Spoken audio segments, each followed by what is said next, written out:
अब तक आपने सुना ग्राम बखेड़ा में रहने वाले जानकी और धनिया के पुत्र का नामकरण संस्कार है, जिसकी तैयारी पिछले कुछ दिनों से जोरों से चल रही है।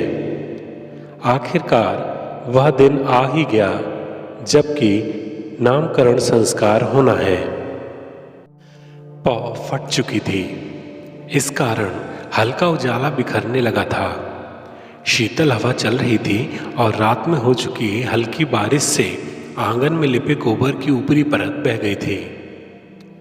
घर के सामने की कच्ची सड़क के उस पार लगे नीम के पेड़ से पत्तियां उड़कर आंगन में पड़ी हुई थीं। जानकी ने अपनी साड़ी से कमर कस ली और सूर्योदय के पहले झाड़ू और लीपने का काम खत्म करने का दृढ़ निश्चय कर काम में लग गई। आधा काम खत्म करते करते पड़ोस की सुजाता के साथ साथ घर के दोनों ओर की पड़ोसनें भी निकलकर अपने अपने आंगन की साफ सफाई में लग गईं। उन्हें पता था कि आज सारा गांव उन 5 आंगनों में ही खाना खाने वाला है। गांव में यदि एक घर में कोई कार्यक्रम हो तो आसपास के 4 घरों में तैयारियां शुरू हो जाती थीं। उन सहृदयी लोगों में केवल मुखिया और उसका परिवार ही कठोरता की सारी हदें पार कर देता था। वो बात अलग है कि मुखिया के डर से उसके निर्णय पर पूरा गांव उस मुखिया के साथ खड़ा हो जाता था। सूर्योदय हो चुका था। 5 आंगन गोबर से लिप चुके थे और अब उसके चारों ओर छुई से कलाकृति की रचना करते हुए शरहद निर्धारित की जा रही थी। कल तक जो 5 भागों में विभक्त थी, वह शरहद अब एक हो चुकी थी। वह आंगन अब गांव का सबसे बड़ा आंगन बन चुका था, जहां कुछ ही घंटों के बाद पूरा गांव टुकड़ियों में बैठकर खाना खाने वाला था। गांव के बच्चों में गजब का उत्साह देखा जा सकता था। उस आंगन के सामने से जहां गाय के साथ चरवाहे निकलते समय जल्दी लौटकर न्योते में आने को बेताब थे, वहीं बच्चे अभी से अपने अपने घरों से निकलकर आंगन के आसपास मंडराने लगे थे। पड़ोस के चारों घरों की गृहिणियों के साथ साथ गांव की पंडिताइन और भजन मंडली की महिलाएं पूरे जोर शोर से खाना बनाने की तैयारी में लगी थीं। वहीं जानकी उन लोगों को खाना बनाने की सामग्री निकाल निकाल कर देने में व्यस्त थी। नाउनदाई बोली, जानकी, गांव भर को न्योतने निकल जाएगा। जानकी, दाई, कल ही तो पूरे गांव को न्योता दिया था। नाउनदाई, जानकी जी, बखेड़ा गांव है, इसमें न्योता हो जाने के बाद यदि कार्यक्रम के दिन फिर से न्योता ना दिया जाए तो कोई झांकने भी ना आएगा। दाई ने गर्वित स्वर में दृढ़ वाक्य कहा। जानकी, लेकिन दद्दा के समय तो सब आ गए थे। नाउनदाई, वो कोई शुभ काम थोड़ी ही था कि दोबारा न्योतने के लोग राह देखते, लेकिन ये तो शुभ काम है ना जानकी। अच्छा, तभी सुमन की शादी में 2-2 बार न्योता आया था और तब मैंने सोचा था कि शायद भूल से दोबारा बुलाने आ गए हैं। जानकी गांव की इस परंपरा पर मुस्कुरा उठी। नाउनदाई, तो क्या हम जाएं? क्योंकि पूरे गांव को न्योतने में समय तो लगेगा ही।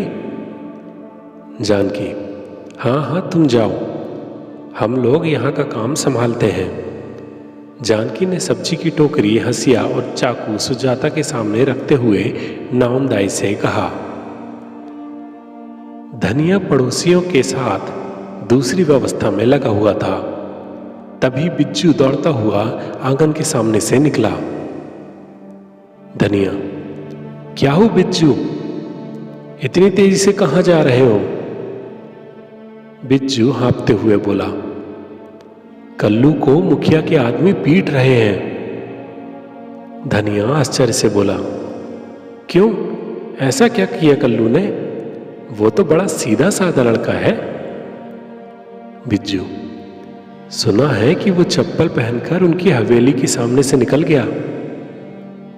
धनिया, अरे बाप रे, ये क्या कर दिया कल्लू ने? हवेली के सामने से चप्पल पहनकर?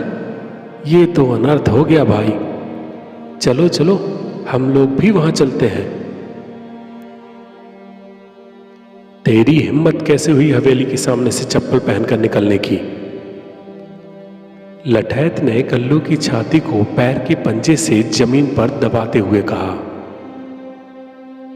हवेली और सड़क के बीच के धूल भरे मैदान में हाथ जोड़े जमीन पर पड़े हुए कल्लू बोला, गलती हो गई दादा। हम रोटी की चिंता में इतने खोए गए कि चप्पल पहने पहने कब हवेली के सामने पहुंच गए ध्यान ही नहीं रहा। धनिया और उसके पड़ोसी हवेली के सामने घटना स्थल पर पहुंच चुके थे, लेकिन मुखिया अभी भी वहां मौजूद नहीं था। बिज्जू दोनों हाथ जोड़कर बोला, दादा, कल्लू जानबूझकर ऐसा करने की सोच भी नहीं सकता है। हम सब लोग उसे जानते हैं। वह सच कह रहा होगा, उसे माफ कर दो। लठैत अपना पैर कल्लू की छाती पर और जोरों से दबाते हुए बोला, अब इसे माफ तो मुखिया जी ही करेंगे। बिज्जू, दादा, मुखिया जी तक बात मत पहुंचने दीजिए, नहीं तो गजब हो जाएगा। तुम्हें पता तो है 2 साल पहले सुल्तान चप्पल पहनकर निकल गया था। तब उसका एक पैर मुखिया ने पत्थर से ऐसा कुचला था कि अभी तक उस पैर में चप्पल नहीं पहन सकता। कल्लू जमीन पर पड़ा हुआ और सहम गया। दादा, आप जो बोलोगे वही करूंगा। मुखिया जी के आने से पहले छोड़ दीजिए।